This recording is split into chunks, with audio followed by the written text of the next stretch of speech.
I'm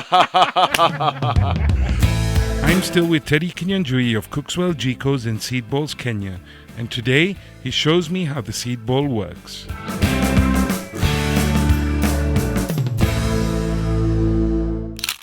Right, and now this is a little managu plant that Teddy has been trying. It's not only trees that they use with the seed balls, he is trying to do perennial vegetables, and this is managu.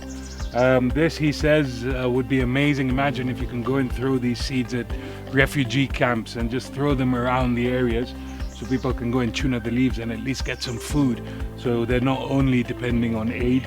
But look at that, that's the little charcoal bit, and that's where the seed came out on. You can see the roots as well. But this has given me an idea. I want to ask Teddy if he can make a few of these. Maybe we can use in our shamba back home with tomatoes and zucchinis. I don't know if that'll work, and we just chuck them and see what comes out, the permaculture style. So let's go and find them.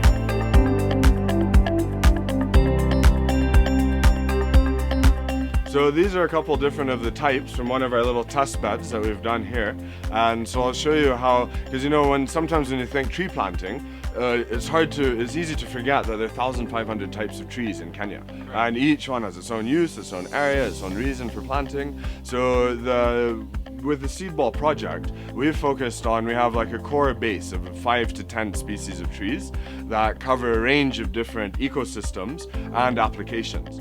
These are a couple of the tests of all of our different ones that we've done so far that we can look through here.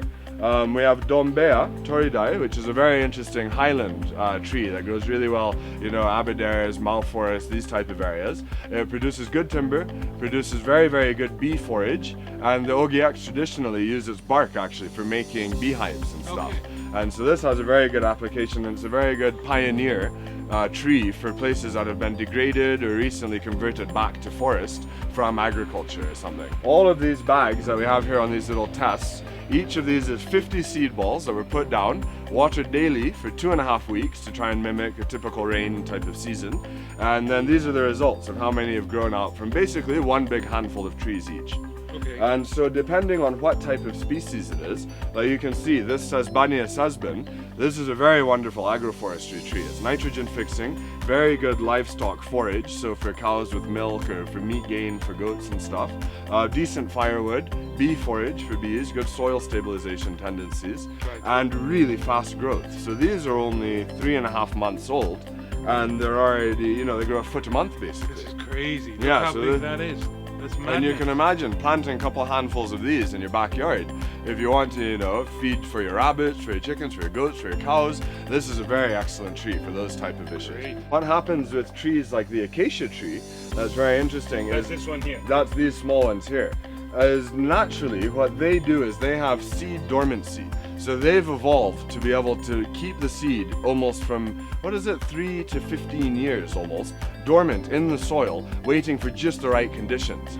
Because what would happen if we pre-treated all of these and forced them into germination by soaking in hot water or something, is they'd start growing, and then what if the rain stopped? Suddenly that tree is doomed. Die, right? The acacia trees not only produce thorns, which help protect them, they also produce tannins in the leaves, so they get sour if, you know, once they're browsed on too much. Right. And a very interesting factor with those is when you look at the difference of planting a regular tree seedling, as we know it, you know, it comes in a small plastic bag that's about this big, right, and all the roots now inside of that have started to ball up and be drained of the nutrients. The tree itself is so much bigger, so that biomass ratio of sort of root to shoot is not so much in favor of, you know, because naturally what tree ever started growing in a nursery and then moved again? So when you plant directly from seed, you get the opposite. The tree can only be 1 inch tall, but the roots can be like a foot as long, you know, 5-6 times the size of the tree. So even if they get so even if something bites the top off, it still has all that extra, or a drought comes, it has that extra energy. And again, this is the natural way that trees grow. That is crazy. This is amazing to see. It's so simple.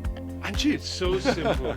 So cheap. A shilling a piece. And then look what you're doing. Look what you're reforesting all over the country. And you look at Kenya's forest demand and wood deficit, all these things. At the end of the day, we're 40 million people, growing nation, higher pressures and all of this. Yeah. We need to be planting hundreds of millions of trees every single season. So let me ask you something, Teddy. If there are any like culprits or anything out there, how can they get involved in terms of the seed balls? What can they do?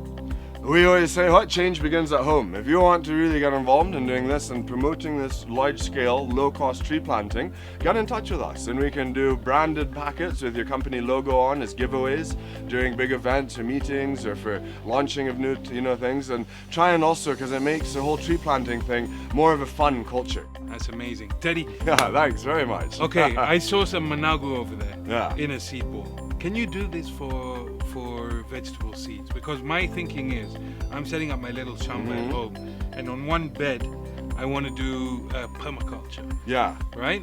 So instead of me going and planting stuff and just chucking stuff in there, I'd rather get these seed bowls, throw them on, And just do and it. whatever comes. Yeah, absolutely. And so then we can do things like managu, we can do terere, we can do spider plant, grass seeds. Or we've just started researching and pelletizing inside. You can't eat So- grass though, Teddy. Cows can eat grass, and then you can get nyama choma.